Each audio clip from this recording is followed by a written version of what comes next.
Caríssimos amigos e irmãos, boa noite para todos. São 20 horas. Hoje, dia 11/11 de 2014. Data bonita. Isso aí. Com muita alegria, estamos iniciando mais um programa Amor e Sabedoria de Emmanuel.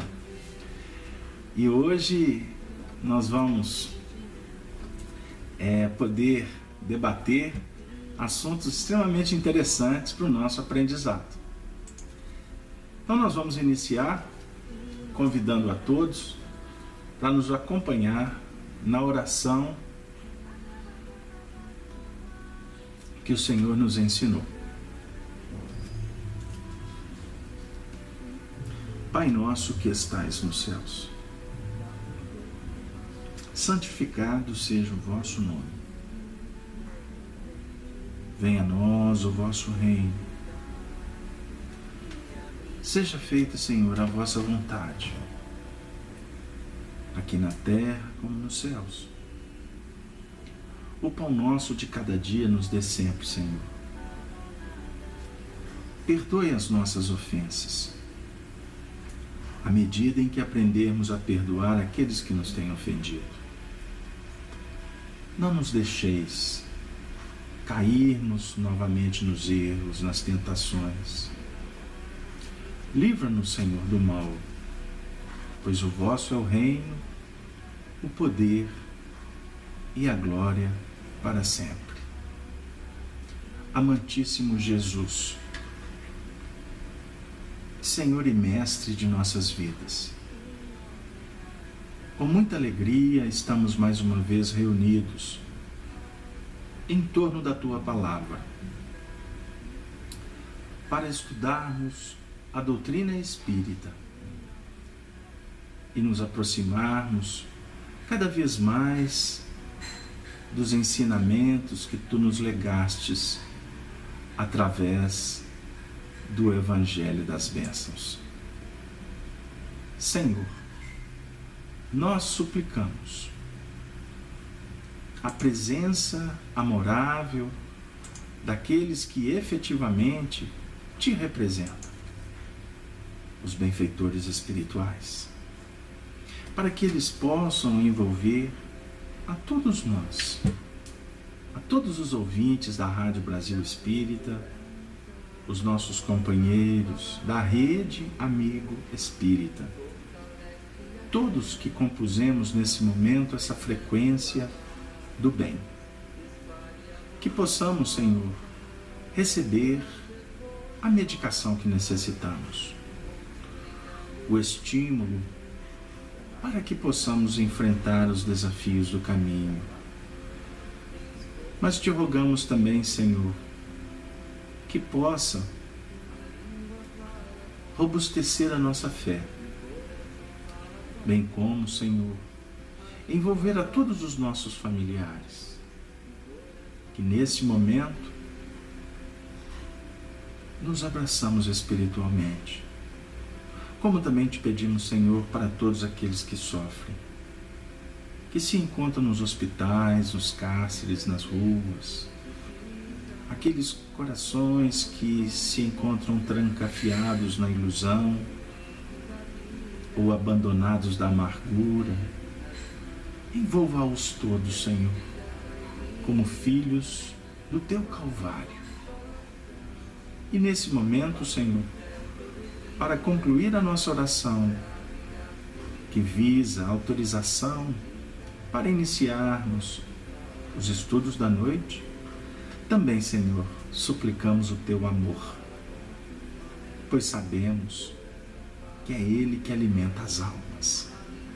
Que possamos, Senhor, nesse momento, então, darmos oficialmente abertos os trabalhos da noite e que Tu, Senhor Jesus, possa estar junto de todos os lares que nesse momento se fazem unificados nas propostas da igualdade, da liberdade e da fraternidade real. Se conosco, Senhor, hoje, agora e sempre. Que assim seja. Queridos amigos, eu gostaria de iniciar os trabalhos da noite, especialmente hoje abraçando uma pessoa muito querida, que agora eu identifico aqui, que está nos visitando. É a nossa amiga Rosângela. Querida amiga, estamos com muitas saudades da sua presença. Você que foi para nós uma verdadeira benfeitora, que nos acolheu no trabalho, que hoje se estende nesse grande programa que envolve a tantos corações. Então, nós somos eternamente gratos pelo carinho, pela dedicação, pelo esforço. Os programas lá no antigo Paul Talk, né? A gente ficava até altas horas e você me ensinando como é que funcionava. Então, hoje, para nós, Rosângela, é um motivo de muita alegria.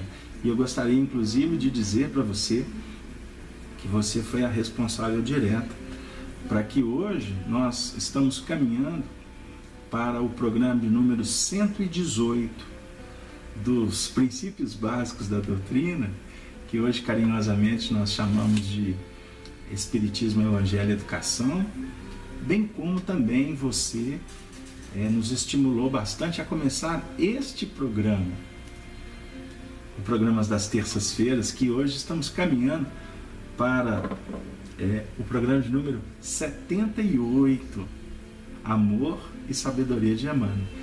Sem contar os nossos outros encontros, outros trabalhos que fizemos.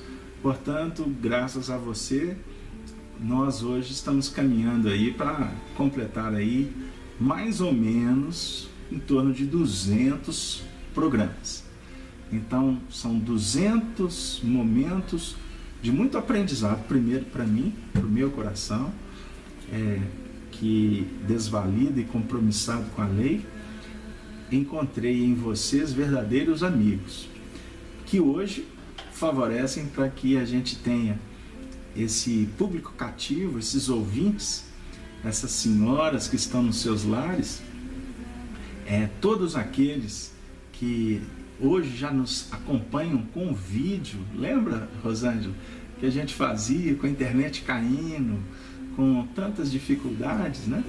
Então hoje a gente já tem até imagem, que para nós também foi um desafio.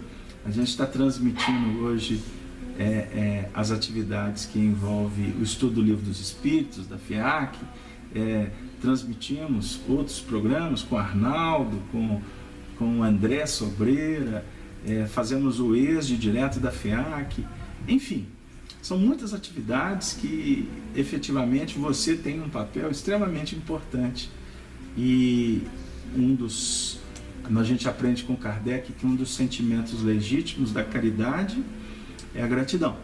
Então, nós espíritas devemos cultivar cada vez mais essa virtude, sermos gratos àqueles que favoreceram, abriram portas para que a gente pudesse fazer alguma coisa, primeiro em benefício pessoal, no sentido de nos soerguermos, e também, de alguma sorte, contribuirmos para minimizar as dores, para trazer esperança, para envolver a todos aqueles corações que amanhã, por certo, estarão conosco e realizarão atividades com muito mais competência, com muito mais alcance do que efetivamente a gente tem conseguido realizar.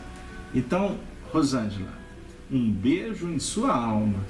E como sempre, você que me chama de mineirinho, né? Sempre nós terminamos as nossas conversas e eu sempre disse para você, e repito, que Maria Santíssima abençoe o seu coração e de toda a sua família. Viu, minha amiga? Bom, então vamos lá, porque senão o chefe também pode tirar da gente a oportunidade, porque nós temos que voltar para o trabalho. Com muita alegria, nós estamos, portanto, dando continuidade a reflexões em torno do livro Há 2000 anos, que foi o primeiro romance psicografado pelo nosso querido Chico Xavier, ditado pelo benfeitor Emmanuel, a partir das suas reminiscências, dessas lembranças de sua vida pregressa, principalmente aquelas que o situaram no encontro com Jesus na Palestina, quando Jesus aqui esteve. E nós, semana passada, discutimos, relembramos aspectos que definiram a desencarnação de Flamínio Severus, o grande amigo do senador Lentulus. Então, por 2 semanas a gente falou sobre aquele momento que marcou profundamente a vida de todos aqueles amigos, né? Relembrando da esposa de Flamínio, Calpurnia, os seus filhos Agripa, Plínio, com a presença de Flávia, filha do Lentulus, né? Como também Lívia, sua esposa, enfim, foi um instante muito marcante para o nosso aprendizado. E hoje nós tínhamos prometido que abordaríamos um aspecto que veio logo em seguida à desencarnação de Flamínio. E o tema então nosso, a partir dessa semana, vai ficar trabalhando o capítulo 3º, que é intitulado Planos da Treva. Nós vamos lembrar que no momento final da desencarnação, que envolveu a desencarnação de Flamínio, ele, despedindo dos filhos, Agripa e Plínio, ele de alguma forma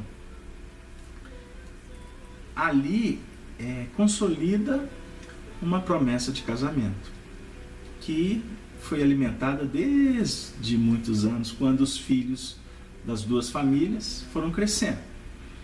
O sonho de Flamínio era que Plínio Severus casasse com a filha do seu grande amigo, Flávia Lentúlia, não é isso?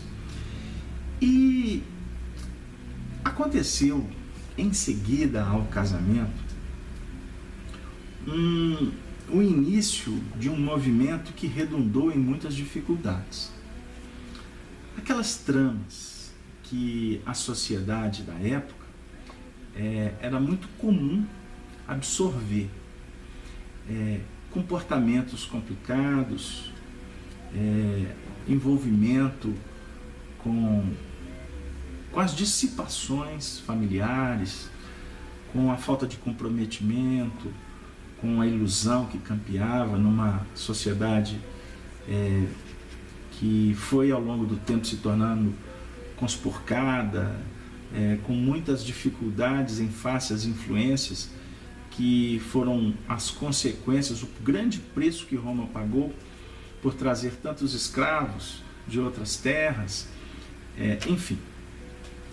Então nós vamos encontrar nesse capítulo 3 uma história que vai nos remeter, portanto, a reflexões doutrinárias e comportamentais, com certeza. Com o casamento de Plínio e Flávia, nós vamos nos deparar com a figura de Saul de Joás. Aqui, o nome de Joás fica em segundo plano. Mas Saul é um escravo liberto que foi o mesmo garoto que atirou uma pedra e atingiu o rosto de Lívia Lentúlia quando a família do senador se aportou à Palestina. Ele, uma criança aventureira, revoltada, com despeito dos patrícios que chegavam em suas terras, revoltado, ele atirou uma pedra. E ao ferir a esposa do senador, o mesmo aciona sua guarda, aprisiona o jovem e depois de passar pelas torturas que foram de alguma forma minimizadas pela intercessão de Lívia, ele foi preso. E é necessário lembrar que o pai, André de Gioras, tentou interceder pelo filho. O que o senador Lentulus foi extremamente duro e não arredou pé. Depois que há todo um envolvimento, muitas dificuldades entre os dois no embate, André de Giora sai da cadeia, ou melhor, do escritório do senador, dizendo para ele que ele iria pagar alto, que ele ia pagar um preço muito expressivo pelo que ele estava efetivamente fazendo com aquela família. Ele estava, de alguma forma, sendo um instrumento para arrancar o filho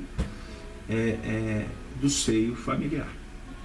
Mais à frente, nós vamos relembrar outros aspectos, mas o que vai valer para nós aqui é que,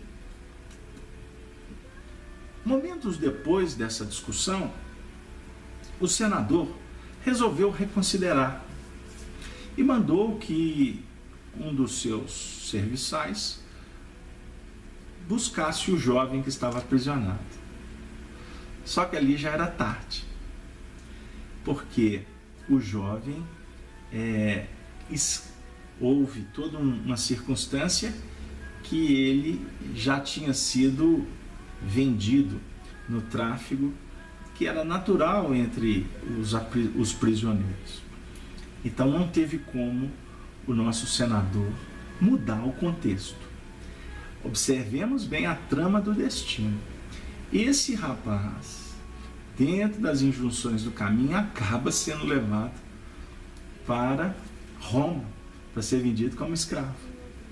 E quem efetivamente vai abraçar esse escravo é o próprio Flamínio Severus, amigo direto do senador, que foi o instrumento para que lá na Palestina acontecesse todo o escândalo.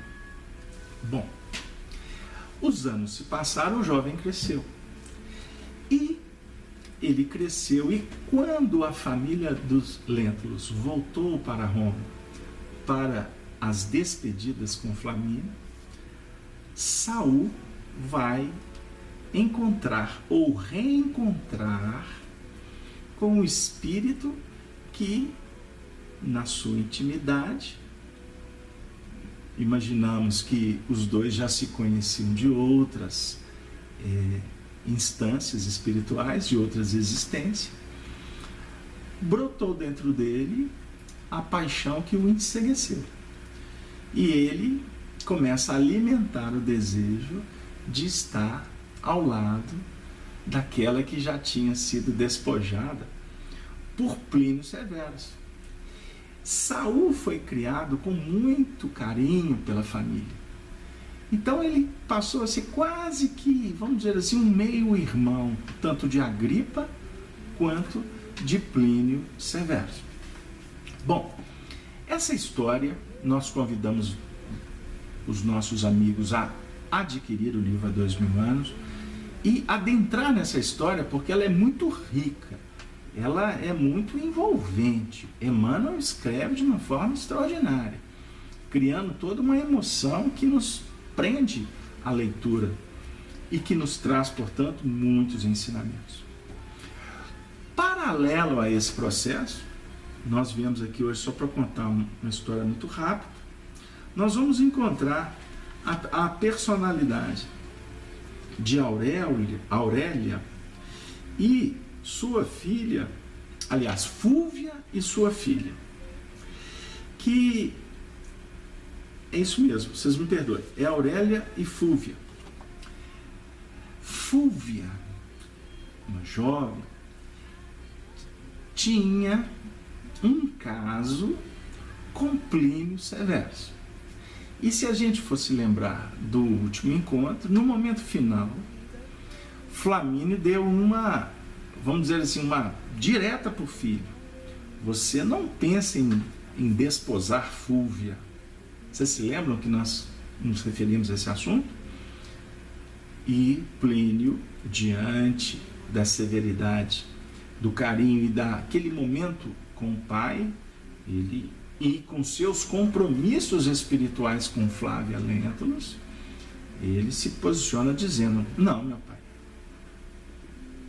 o meu compromisso é com a nossa querida Flávia. Bom, nós estamos dando essa volta toda porque a gente gostaria de refletir sobre um assunto que nós já levantamos alguns encontros atrás. Quando a mãe, não é, Aurélia e Fúvia, resolvem procurar um feiticeiro chamado Araxés, cujo comércio criminoso todos conheciam como fonte inesgotável de filtros milagrosos do amor, da enfermidade e da morte. Era um iniciado do Antigo Egito, desviado, porém, da missão sacrossanta da caridade e da paz. Porque esta é a missão do médium, iniciado no Egito, simbolicamente iniciado nos procedimentos, no acesso às verdades que o povo não se prepara para se deparar, para procurar. O médium espírita da atualidade, se eu posso assim dizer. O Egito simbolizando a doutrina, o templo, a casa espírita, para que o médium perceba a missão sacrossanta que o alto deposita em suas mãos, a da caridade e, acima de tudo, da paz. Então, eis a missão principal do médium: caridade e paz.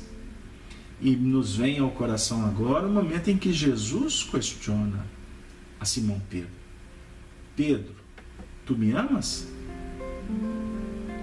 Circunstancialmente nós estamos escutando Tim Vanessa e com a música Pedro. Pedro, vem que eu te farei um pescador digno. Tu me amas? Tu me amas, Pedro? Ele responde: sim, mestre. Então, apacenta as minhas ovelhas. Então são as duas condições que Emmanuel levanta aqui como missão do médium: amor e paz, trabalho e harmonia.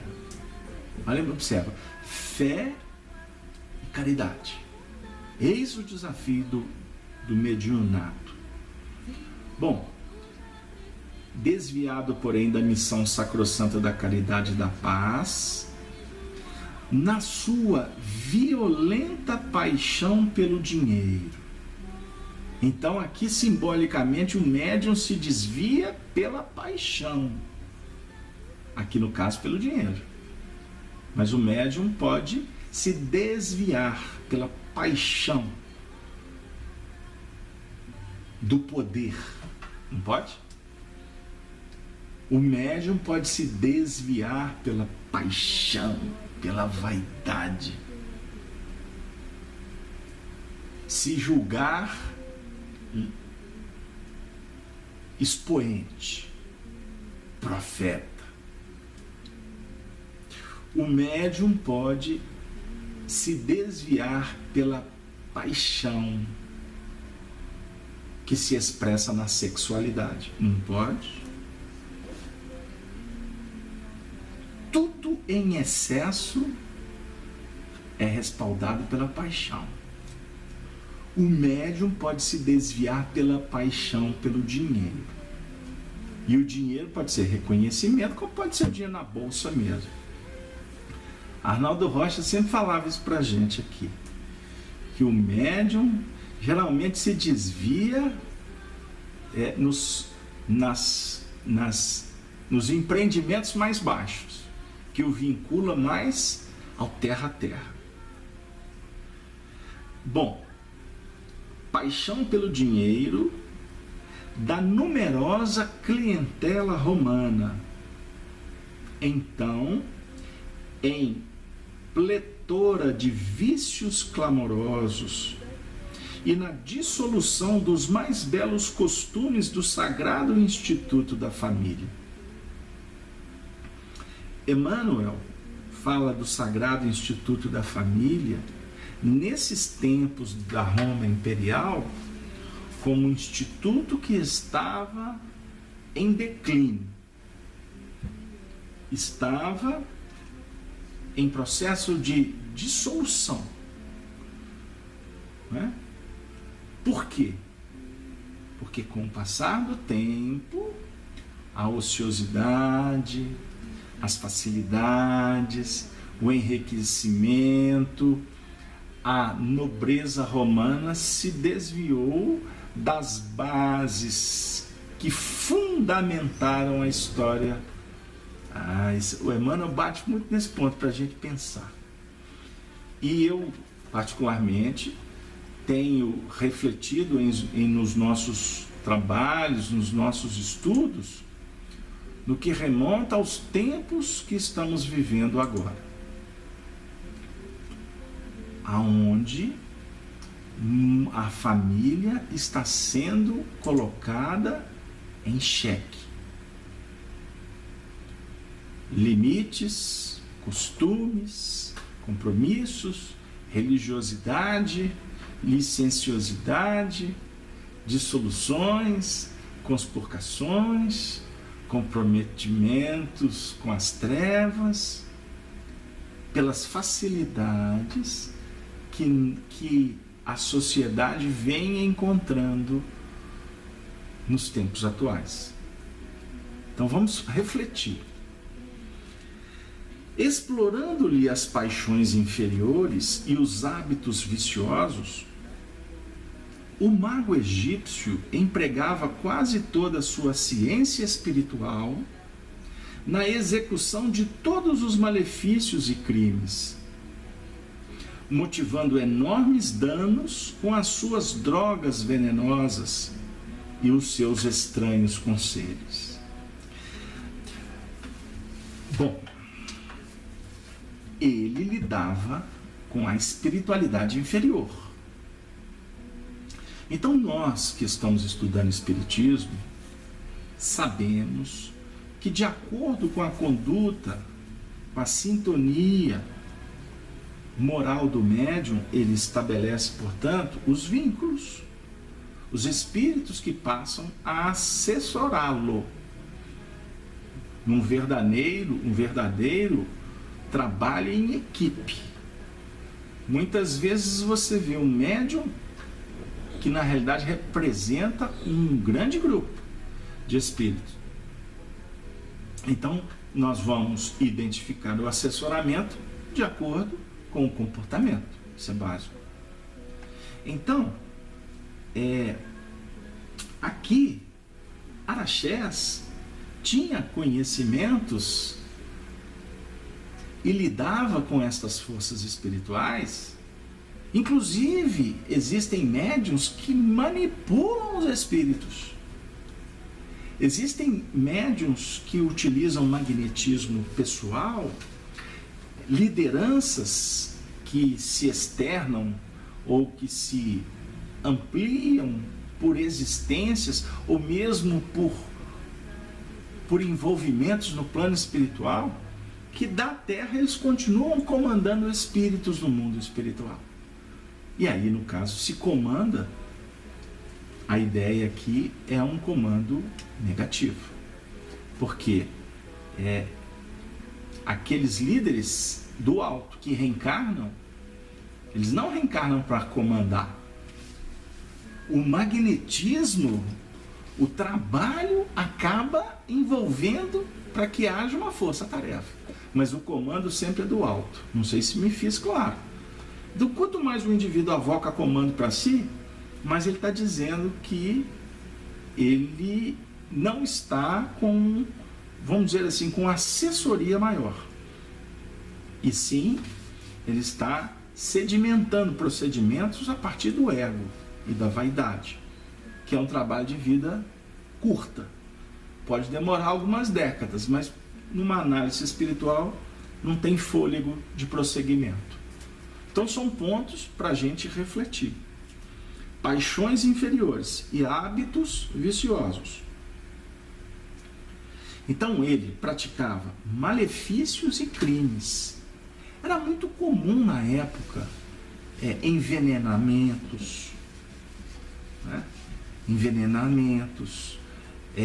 Crimes hediondos nos bastidores.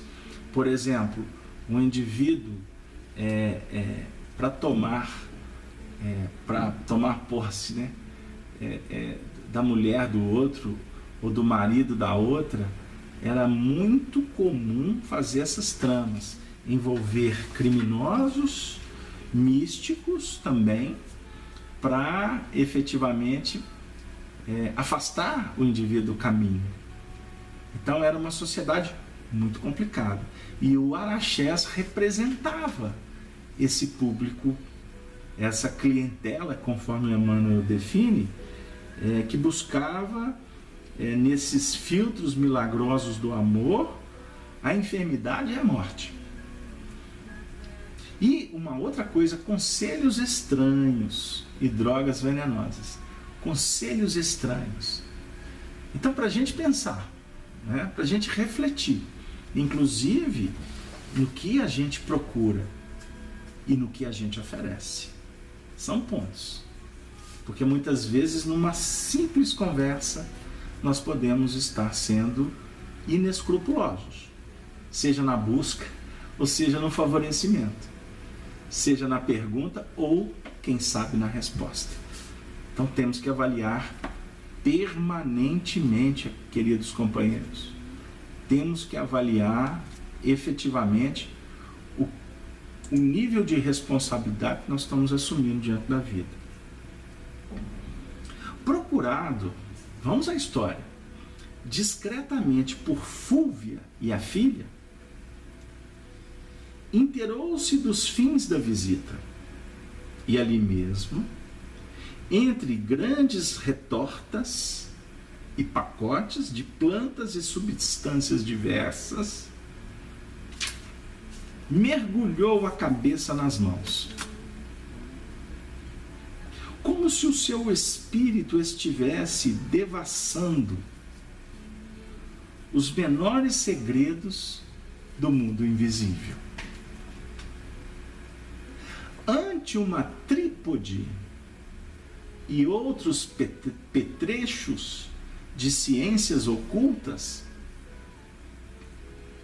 com que ele, psicólogo profundo, buscava impressionar a mente sugestionável dos consulentes numerosos que lhe solicitavam a solução dos problemas da vida.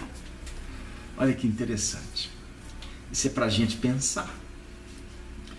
E vocês há de convir conosco que esse nosso bate-papo de hoje, ele tem muito a ver com o que efetivamente nós buscamos na mediunidade, ou nós oferecemos em mediunidade.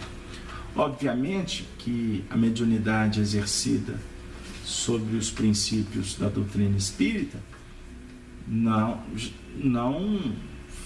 efetivamente vincula-se a qualquer procedimento criminoso ou inescrupuloso. Não tenhamos dúvida disso, não é verdade? Mas em tudo a gente pode buscar aprendizado. Ele mergulhou a cabeça nas mãos, como se o seu espírito estivesse devassando os menores segredos do mundo invisível. O médium, para ter percepções do mundo invisível, não precisa mergulhar a cabeça nas mãos. O que eu quero dizer com isso? Que muitas vezes a gente vê alguns comportamentos que não necessariamente definem uma necessidade ou um procedimento que respalde o trabalho. Mas muitas vezes o médium pode inconscientemente querer promover algumas atitudes, como se criando alguns ritos, alguns comportamentos para impressionar o observador.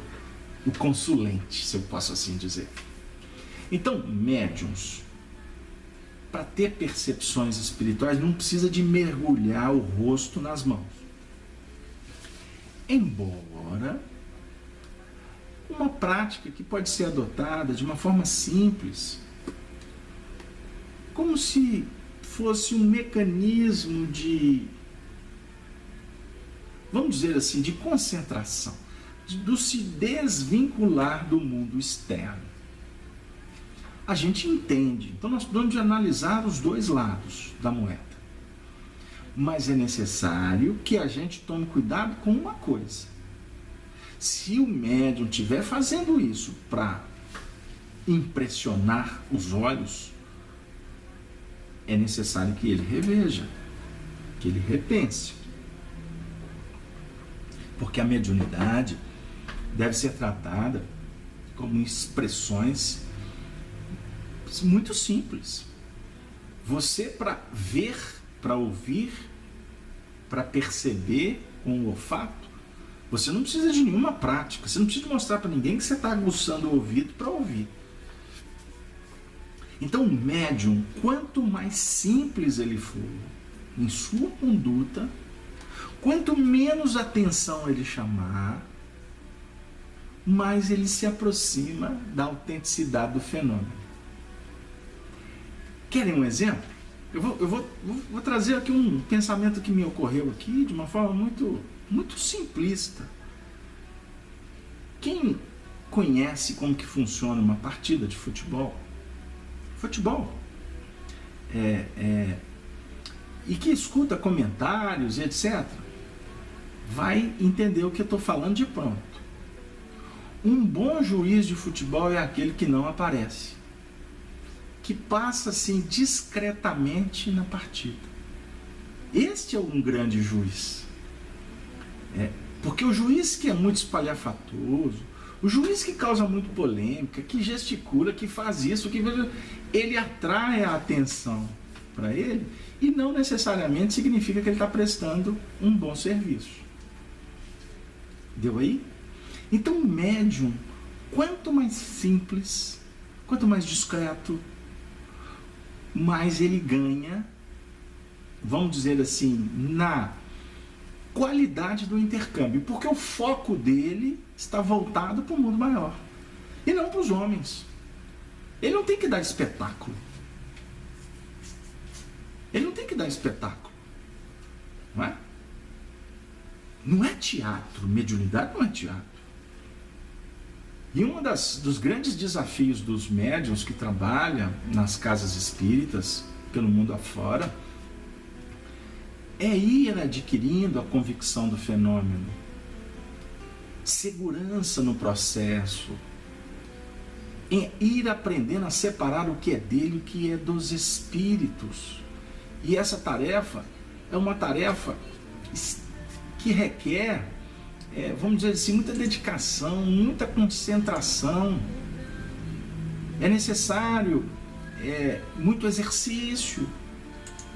Então, o médium precisa de investir, de se disciplinar. E ao longo do tempo, quantas vezes ele vai se deparar com questões, perguntas como as: isso é meu, isso é dos espíritos? Então a ideia do médium é calar. Eu estava lendo um texto de Chico, que ainda não foi publicado. É um documento que, se Deus quiser, em breve a gente vai levar a lume. Mas o Chico diz assim: quanto mais o médium sabe, mais ele se responsabiliza em não falar, em não dizer. Por quê? Primeiro, ele tem que ter certeza do que ele está vendo. Isso é dele? Isso é ilação? Isso é divagação? Vocês conhecem, por exemplo, a história do Chico, que quando ele psicografava o livro Nosso Lar, no momento em que chegou no capítulo que remontava os bônus horas, vocês sabem que o Chico entrou num profundo conflito? Não, mas como assim? Como que isso pode vir à minha mente? Eu estou adulterando o pensamento dos espíritos? Remuneração no mundo espiritual? Essa foi a questão. Porque o bônus horas são os créditos, né, que o indivíduo vai adquirindo pelo esforço do trabalho. Não é um recurso amoedado, mas são créditos que vão garantindo para ele algum tipo de, vamos dizer assim, de premiação pelo que ele vem fazendo. É uma forma de estímulo, de incentivo, mas muito diferente no mundo espiritual, porque lá ele não vai receber moeda para que ele faça dela um metal vil. Não. Lá ele recebe pelo esforço do trabalho, que vai garantir para ele segurança, um pouco de bem-estar. Nada mais do que isso. Tudo dentro dos planos do necessário, sem elaborações do supérfluo. Não é? Então, o Chico tinha essas questões com ele. E é perfeitamente claro para todos nós compreender o porquê que ele tinha dúvidas. Não era tudo que ele soltava. E a gente observa hoje pessoas, inclusive, elaborando determinados assuntos que supostamente foram ditos pelo Chico, que são extremamente extemporâneos, que causam muito mais desconforto, medo, sentimento de complexidades psicológicas do que efetivamente definem um procedimento de um médium evangelizado que só promove a paz, que só incentiva a caridade, o respeito ao semelhante, e jamais criando confusões ou polêmicas extemporâneas.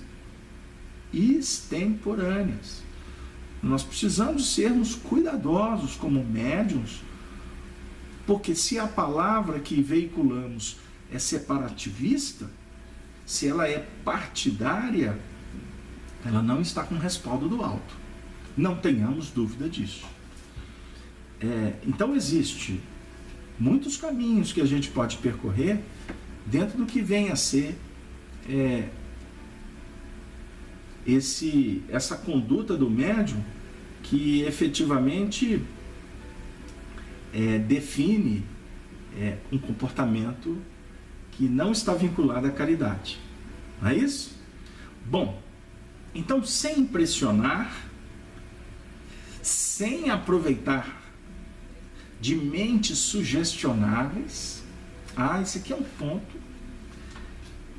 Agora vem o inverso, né?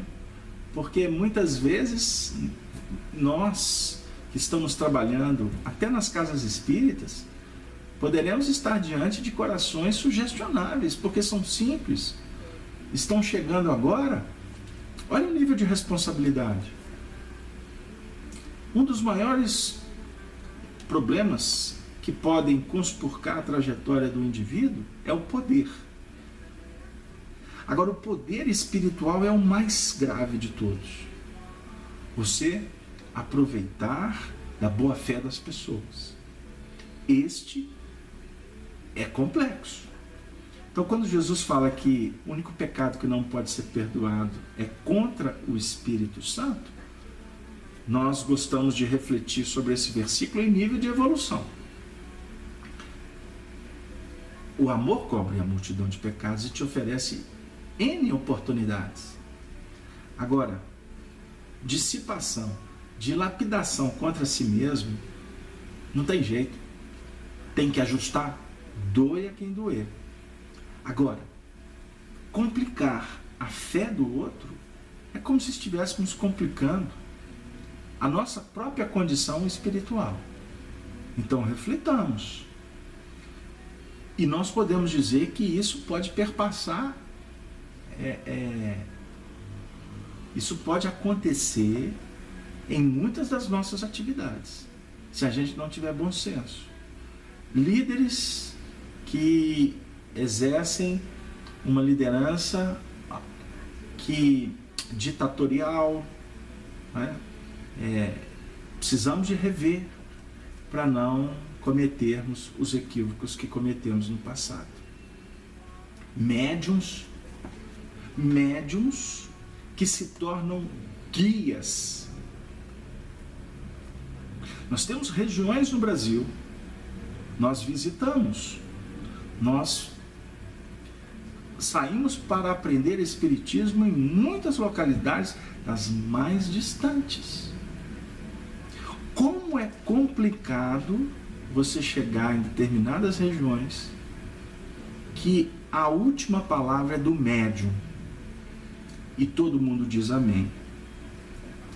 E muitas vezes dirigentes que estão lutando para promover a doutrina espírita, preparando lideranças, enfrentam barreiras de companheiros médiuns que muitas vezes usam nos discursos assim: até o guia falou. Na realidade é ele que está dizendo. O indivíduo quer promover o progresso. Aí o companheiro fala: os espíritos não querem. Isso está errado. E são comportamentos que ficam muito longe, tanto da ordem quanto do progresso. Precisamos, queridos amigos médiuns, lembrar que o exemplo de mediunidade que nós tivemos no movimento espírita é o nosso querido Francisco Cândido Xavier. Francisco Cândido Xavier nunca foi presidente de instituição nenhuma. Francisco Cândido Xavier sempre trabalhou com a equipe. Arnaldo nos conta isso. Né? Era o grupo que decidia. Ele podia, dentro da sua autoridade espiritual, ser ouvido. Talvez para ser o voto que iria ajustar a ideia, que era sempre muito bem-vinda. Mas antes dele opinar, todos eram ouvidos. E Arnaldo nos contava quantas vezes o Chico acabou cedendo porque a maioria queria.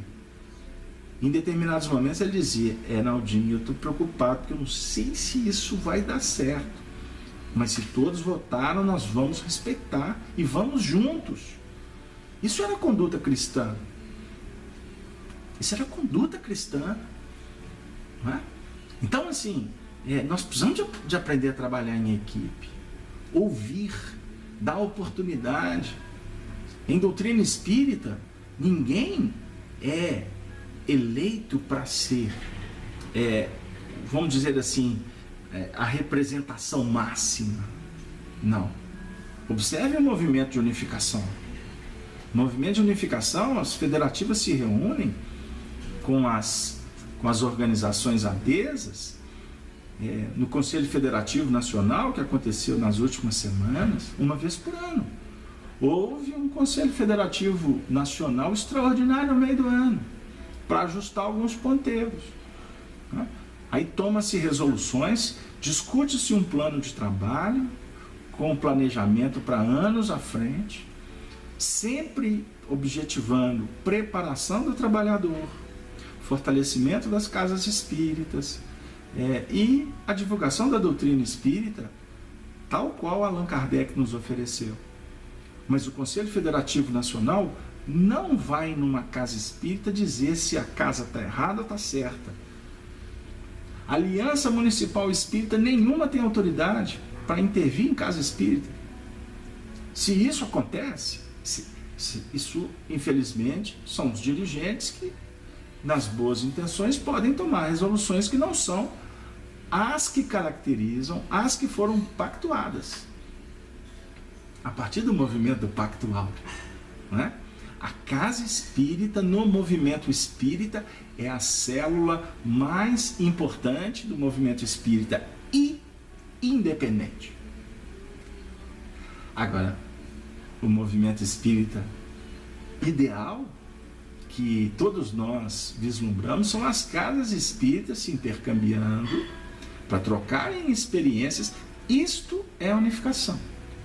Trocando experiências, as casas espíritas, através dos representantes das cidades que são escolhidos por elas, não é por jogatina política, não é papo com chave para manter poder. Por isso é que a transição é muito importante, embora as mudanças devam acontecer, mas com continuidade de trabalho, porque é um grande problema você ficar trocando e não ter continuidade. Então o grande lance é mudanças, mas com propostas de trabalho que sejam não de pessoas, mas dos interesses do próprio movimento espírita. E a partir do momento que a cidade, que vai ser fundamentada pelas casas espíritas com as suas características, descobrem, desenvolvem experiências importantes, o ideal é que essas experiências sejam levadas para a região, debatida em sua região, para o Estado, debatido no Estado, para as comissões regionais. O Brasil é dividido em 4 partes. Trabalhado essas propostas, lembrando que o Brasil é um país continental, nem sempre uma proposta do norte ela é producente para o sul e vice-versa. Então, eu estou falando para vocês um pouquinho de como que funciona o movimento de unificação, que eu tive o privilégio, como escola, como um celeiro de aprendizado e formação de grandes amigos. Trabalhei durante 20 anos na União Espírita Mineira, na qual sou vinculado, sou membro do grupo de associados da casa. Então a gente conhece um pouquinho de como que funciona, para chegar aqui e falar não com autoridade, mas com conhecimento de quem já vivemos todas essas etapas. Tudo isso para dizer que nós estamos, por exemplo, hoje na Rede Amigo Espírita, levando a mensagem espírita para incentivar novos adeptos ao espiritismo. Por quê? Quanto mais adeptos, maior será a multiplicação das ideias espíritas. Mas para multiplicar, não podemos ter a ideia da massificação. É necessário trabalhar a eficiência, a eficácia de todo o processo. Para isso, nós temos que qualificar os procedimentos. E em doutrina espírita, querido amigo espírita, vocês desculpem, hoje o nosso tema está caminhando por uma vereda não costumeira, mas a gente imagina que ela terá a sua repercussão produtiva. Nós gostaríamos de dizer que o movimento espírita precisa cada vez mais se unificar, se unir, para que a mensagem de Allan Kardec seja levada para os povos. O Brasil é o celeiro, o Brasil é o coração do mundo. O Brasil é o maior divulgador do espiritismo na atualidade. E tomara a Deus que continue por muito tempo, para a gente ter muito trabalho. Mas o que nós vamos divulgar? O espiritismo tal qual Allan Kardec nos ofereceu? Ou o espiritismo que os homens muitas vezes queremos implementar com as nossas ideias, com os modismos? A gente fala em progresso, mas muitas vezes a gente quer trazer para dentro da casa espírita coisas que não têm absolutamente nada com o espiritismo. O centro espírita é um lugar de prática espírita simples. É um núcleo cristão. Qualquer proposta que saia da simplicidade e que distancie, que afaste as pessoas simples da casa espírita, repensemos, porque isso não é cristianismo. Nós precisamos de multiplicar a fundação de centros espíritas. Como? Na sua casa, amigo. Funda uma reunião aí com os amigos, uma vez por semana, tá bom? Talvez você não vai receber pessoas de fora, talvez você vai continuar num núcleo fechado, mas funda atividade. Vocês já imaginaram se todos os lares espíritas tivessem uma reunião espírita? Que bênção que seria! Então, a ideia não é fundar grandes núcleos. mas multiplicar as pequenas casas que vão estar falando de Allan Kardec para aqueles corações que estão sedentos de carinho, de consolo, de esperança, de trabalho e de paz. Desculpem, mas nós vamos voltar para o tempo. Aí vamos voltar para Araxés. Senhora, vejo à minha frente dolorosos quadros da sua vida espiritual, no passado longínquo. Vejo Delfos, nos dias gloriosos do seu oráculo, e contemplo a sua personalidade buscando seduzir um homem que lhe não pertencia. Esse homem é o mesmo da atualidade. As mesmas almas perambulam agora em outros corpos e a senhora deve pensar na realidade dos dias que se passam, conformando-se com a nítida separação das linhas do destino. Ah, meus amigos, o assunto aqui é complexo.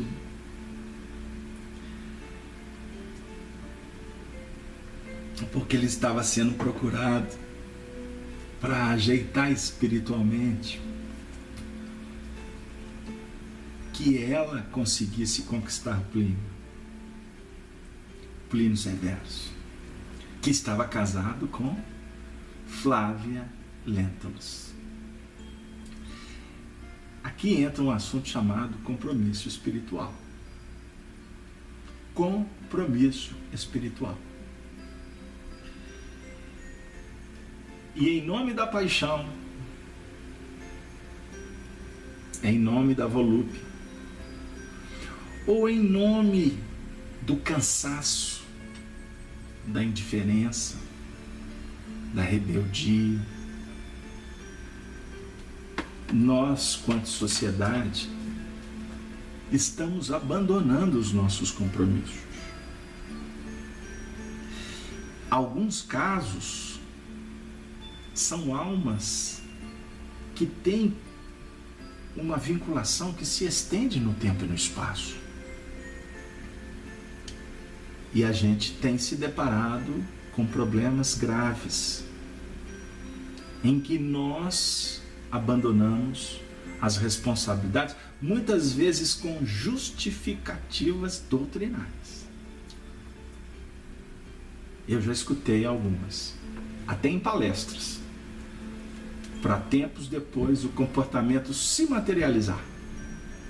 Infelizmente, é a verdade. E nós precisamos, com todo respeito ao comportamento, à liberdade, que é um dom divino concedido ao homem. Ninguém tem o direito de julgar quem quer que seja. Mas nós estamos estudando Allan Kardec. O mentor espiritual desse programa é Emmanuel. E é ele que está falando aqui para nós sobre compromissos. Aurélia ouvia entre surpresa e assombrada. Ela estava diante de um homem inescrupuloso. Que papo era aquele? Enquanto a alma arguta de sua mãe acompanhava a palestra tocada de impressão indefinível. Que me dizes? Replicou a jovem senhora, no auge de sua sensibilidade ferida. Ele estava batendo de frente. Ele estava falando verdade para ela. E nessa hora que a alma reage ferida, é porque a consciência foi acionada. Reação é fruto de um encadeamento de expressões do psiquismo. Outras vidas? Um homem que não me pertencia? Que vem a ser tudo isso? Ela perguntou. Sim, Sim, nosso espírito nesse mundo redarguiu o feiticeiro com imperturbável serenidade. Tem longa série de existências que enriquece o nosso íntimo com o máximo de conhecimento sobre os deveres que nos competem na vida. A senhora já viveu em Atenas e em Delfos, numa grande fase de profundas irreflexões em matéria de amor. E sentindo-se hoje próxima do objeto de suas ardentes e pecaminosas paixões de outrora, julga-se com as mesmas possibilidades de satisfazer seus desejos violentos e indignos. Eles estavam em Roma. Nós estamos aqui por volta do ano de 40, 43, por aí. Essa história que ela se refere a Delfos foi mais ou menos aqui uns 500 a 600 anos antes desse período. E foi um período que ela está dizendo que lá na Grécia vivera-se um momento de profundas irreflexões em matéria de amor.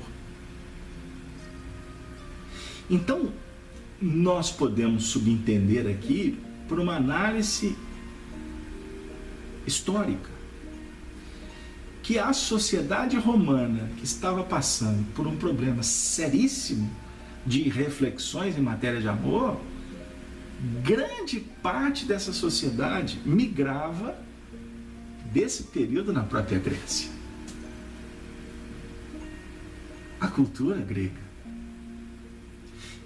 Então, em Roma, boa parte estava reincidindo nos processos. E aí eu vou fazer uma ponderação para que você, amigo espírita, tire a sua conclusão. Não é Carlos Alberto que está falando. Eu vou trazer um pensamento de Emmanuel, quando ele remonta os dramas do passado, trazendo para os dias de hoje. Ele define que a ribalta muda, mas os personagens invariavelmente continuam os mesmos. Então, muitos dos processos, das dificuldades que nós vivemos nesse mundo de transição, se remontam a séculos e séculos que se perdem na poeira do tempo, mas que caracterizam as mazelas que nós estamos terapeuticamente tratando agora. Como que terapeuticamente nós estamos tratando agora, meu amigo? Quantas pessoas estão aí num processo de uma luta extraordinária para se manterem firmes diante das tentações, das concupiscências? Quantos dramas são vividos no silêncio, na calada da noite? Quantas depressões que se expressam na idade futura, provecta, que na realidade é um resumo de uma simbiose de acontecimentos, de pensamentos, de sentimentos que foram sendo protagonizadas, vivenciadas durante uma existência inteira, sem o entendimento do paciente, mas que espiritualmente vem sendo trabalhado através dos seus conflitos. O psiquismo opera, independe do mundo saber. É extremamente importante que a gente entenda que a nossa dor, eu vou falar para uma amiga que eu conversei com ela hoje, ela sabe. Por que a dor lombar? Quem sabe? Não é pelo excesso, pelas dificuldades, da utilização das energias ao longo do tempo em que vieram afetar a própria estrutura perispiritual, e isso tem uma reflexão no nosso corpo físico hoje, que a medicina vai lutar e não vai conseguir resolver? Quem sabe? A gente não pode afirmar nada, mas a gente pode deduzir. Por que o indivíduo, quantos passam por problemas de casamentos, de relacionamentos, que são, vamos dizer assim, infrutíferos no seu sentido de trazer prazeres? Quantos vivem situações de mendicância espiritual e na sociedade se apresentam de uma forma que inteligência, como faz palestra brilhante, e de repente ninguém sabe as torturas que ele vive. Vamos lembrar da história do Adelino lá no livro Ação e Reação? Quantas histórias o André Luiz conta para nós de médiuns, de trabalhadores, de lideranças espíritas que estão sofrendo duros golpes face ao passado que volta. Então, meu amigo, antes de reclamar a tua dor, faça uma prece. Agradeça a Deus por ela, porque ela está te contando alguma coisa. Ela está te falando. Ela está te falando. Ela está te contando, ela está repetindo. Eu estava conversando com uma amiga, uma grande amiga. Aí ela ficou impedida de ir na tarefa espírita porque quebrou um pé. Ai, coitada. Nossa, foi uma luta, porque é uma grande trabalhadora e tal. Aí na hora que ela recuperou, me telefonou toda.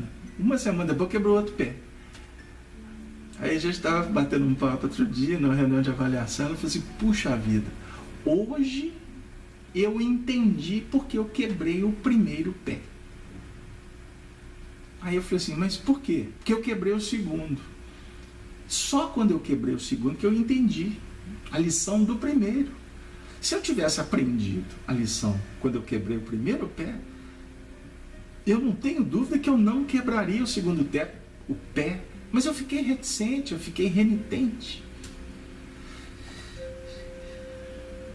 Sim, nosso espírito nesse mundo redarguiu o feiticeiro, com imperturbável serenidade, tem longa série de existências, que enriquece o nosso íntimo com o máximo de conhecimento sobre os deveres que nos competem na vida.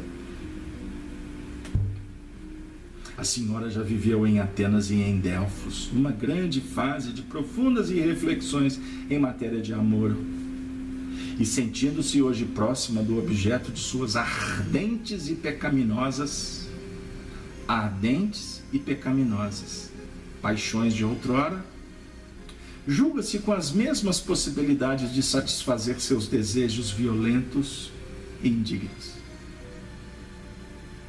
A manifestação da alma é nobre, ela é lídima. Mas por que ele trata aqui como objeto de ardentes e pecaminosas paixões de outrora? Porque ontem teve o exagero, exacerbou-se, moralmente complicou-se. Porque se voltou agora e o indivíduo julga com as mesmas possibilidades de satisfazer seus desejos, é necessário parar e cuidar. É melhor casar do que viver abrasado, escreve Paulo de Tarso. E o povo acha que, então casa, porque senão vai fazer muito estrago na sociedade.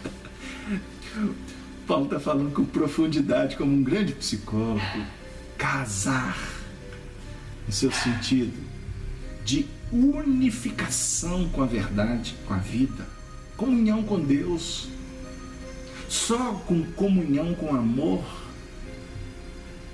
é que você trabalha de sorte a não se tornar escravo das suas atitudes. Aí eu vou me recordar de Sigmund Freud quando diz: que o homem é dono do que cala e é escravo do que fala. E o que fala é o que faz. Continuando, por aqui, hão passado inúmeras criaturas, continuou o feiticeiro.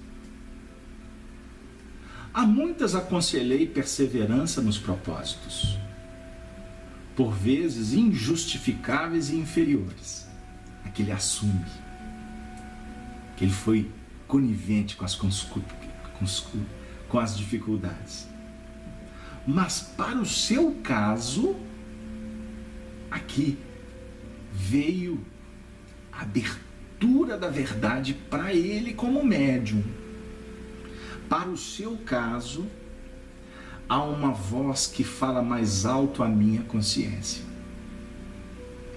Se a sua irreflexão for ao ponto de provocar esse homem em consciência honesto até agora, é possível que o seu coração também inquieto venha a corresponder aos seus caprichos. Contudo, busque não se entregar ao desvario dessa provocação, porque o destino o reuniu agora a alma gêmea de sua, e um caminho áspero de provações amargas os espera no futuro, para a consolidação da sua confiança mútua, da sua afeição e da sua grandeza espiritual. Não se interponha no caminho dessa mulher, considerada pelo seu espírito como poderosa rival. Interpor-se entre ela e o esposo seria agravar a senhora as suas próprias penas. Porque a verdade é que o seu coração não se encontra preparado para as grandes renúncias santificantes. E aquilo que supõe ser profundo e sublimado amor, nada mais é que capricho prejudicial do seu coração de mulher voluntariosa e pouco disposta a sacrificar-se pelo carinho de companheiro amoroso e leal, mas sim multiplicar os amantes pelo número de suas vontades artificiais. A Aurélia estava lívida.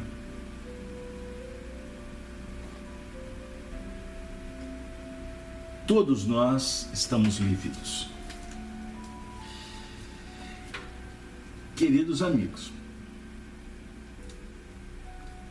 Araxés está se referindo aqui a um casal, alma gêmea, profundamente ligadas, e ele alerta para que esta mulher não entre no circuito, porque ela não estava preparada para renúncias. O que ela julgava ser amor, na realidade, era capricho prejudicial de um coração de mulher voluntarioso, uma mulher voluntariosa, e pouco disposto a sacrificar-se pelo carinho de companheiro amoroso e leal. Ela queria o prazer. Ela não buscava para ela um companheiro amigo e leal. E agora, meu coração está lívido, ou está preocupado. Mas eu vim aqui para falar sobre esse assunto.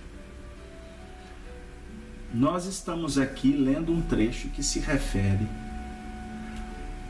ao casal Plínio Severus e Flávia, filha do senador Lentulus. Quem é essa mulher? Quem é esse homem? Essa mulher era considerada por ela uma poderosa rival. Mas na realidade, era um espírito que estava se preparando junto com o outro espírito, no caso Plínio. Eu vou reler esse trecho, porque o destino reuniu agora a alma gêmea da sua, e um caminho áspero de provações amargas os espera no futuro, para a consolidação da sua confiança mútua, da sua afeição e da sua grandeza espiritual. Nós estamos falando aqui de Francisco Cândido Xavier.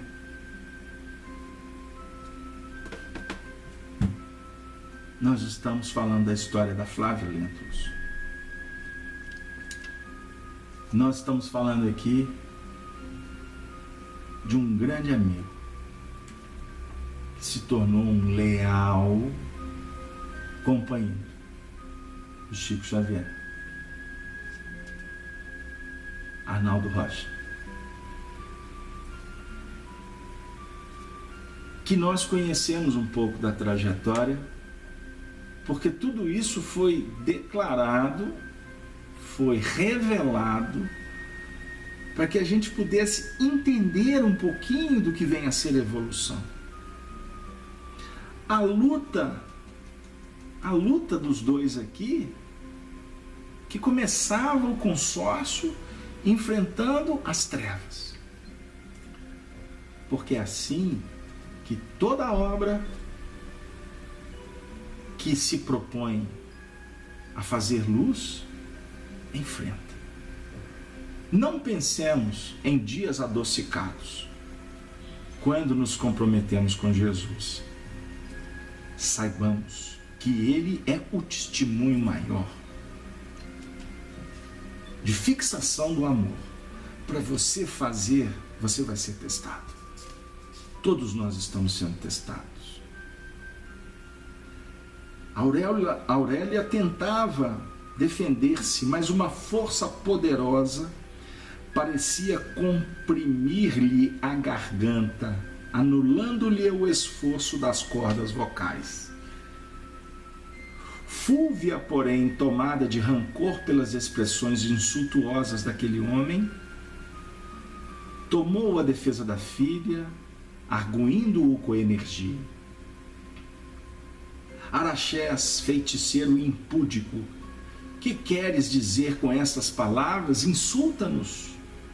Poderemos fazer cair sobre tua cabeça o peso da justiça do império, conduzindo-te ao cárcere e revelando à sociedade os teus sinistros segredos. E porventura, não os tereis também, senhoras? Revidou ele imperturbavelmente. Estarias assim tão sem culpa para não vacilar em condenar-me? Fúvia mordeu os lábios, tremendo de ódio e exclamando com fúria: Cala-te, infame! Não sabes que tens diante dos olhos a esposa de um pretor? Não me parece, murmurou o feiticeiro, com serena ironia, pois as nobres matronas dessa estirpe não viriam a esta casa solicitar minha cooperação para um crime. E ao demais, que diriam em Roma de uma patrícia que descesse ao extremo de procurar na intimidade um velho feiticeiro do Esquilino? É verdade que muitos males tenho praticado na minha vida, mas sabem-no todos que assim procedo, e não busco a sombra das boas situações sociais para acobertar a hediondez da minha miserável existência. Ainda assim, quero salvar a mocidade de tua filha do lôbrego caminho de tuas perversidades, porque na hipótese de seguir-te ela, os coleios de víbora, na senda de esposa criminosa e infiel, seu único fim será a prostituição e o infortúnio, rematados com a morte ignominiosa na ponta de uma espada.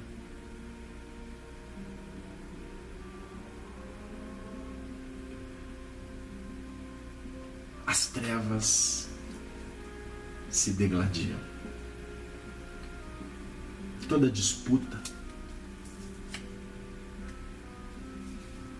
caracteriza-se pelo egoísmo e pelo orgulho manifesto. Nós viemos aqui para refletir com vocês sobre alguns aspectos daquela época que tem tanto a ver com o mundo que a gente vive agora, aonde disputas favorecem mentiras, tráfico de influência, corrupção, licenciosidade. Nós vivemos um momento em que temos a oportunidade de reconsiderar a vida, para lutar por princípios que são verdadeiros, que são pilares para a ascensão, para o crescimento do espírito imortal. Jesus está te convidando, amigo. Ele continua dizendo: vinde a mim, vinde a mim, todos que estáis cansados, que eu vos aliviarei. Mas chega um momento, como está descrito por João, evangelista, no livro Apocalipse, é necessário que a gente diga: nós vamos a ti, Senhor. É chegada a nossa hora.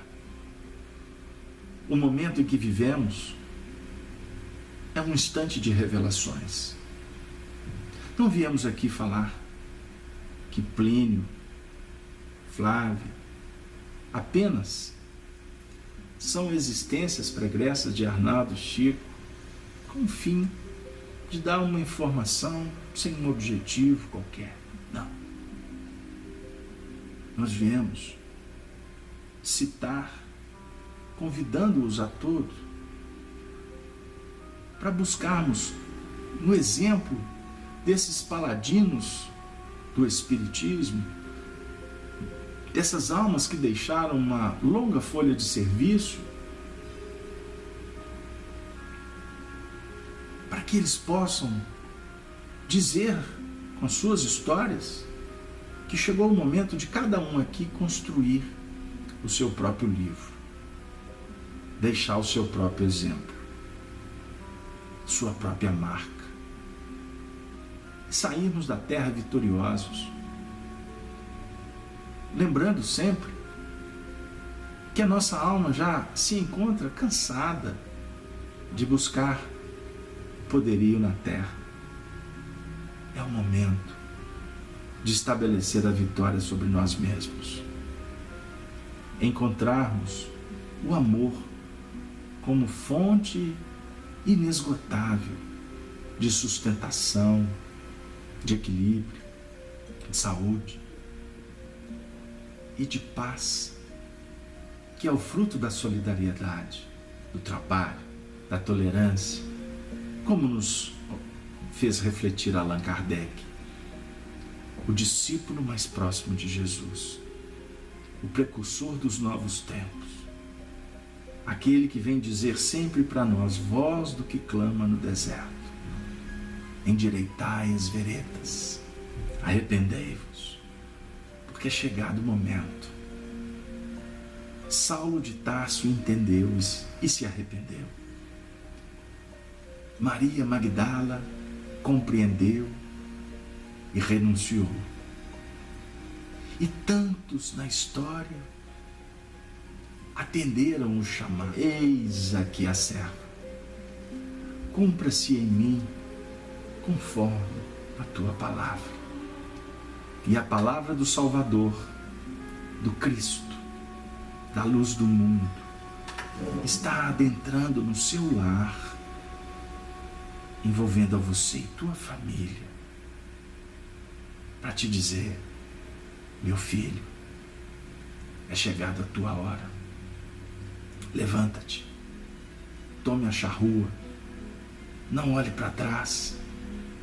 Observemos que dias melhores estão a caminho, mas é necessário que nós possamos marchar como bons combatentes na direção do progresso, da ordem, da disciplina.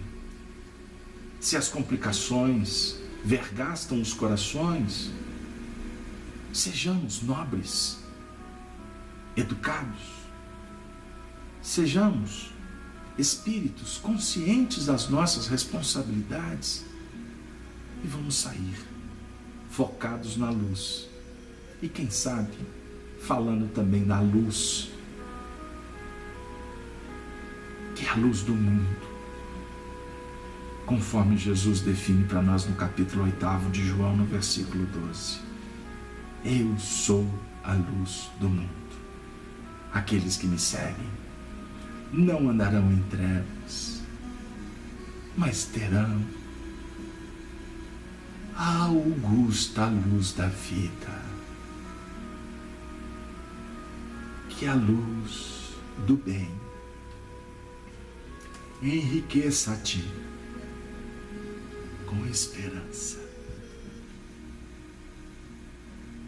e faça do sagrado instituto de tua família a base para a regeneração dos povos.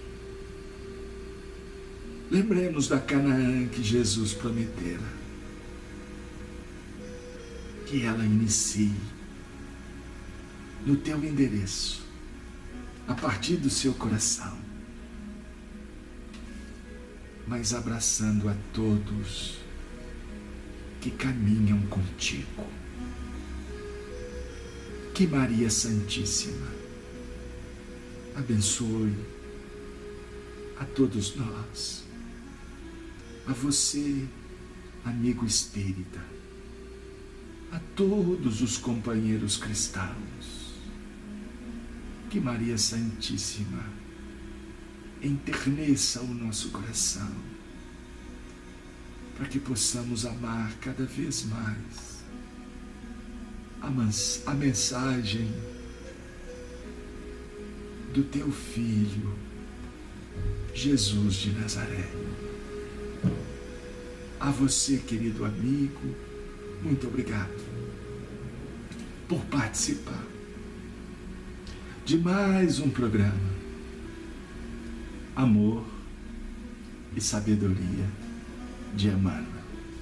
Tenham todos uma boa noite e quem sabe estejamos juntos na próxima quinta-feira no programa Espiritismo, Evangelho e Educação, com o diálogo entre Saulo de Tarso no deserto com o casal querido Áquila e Prisca.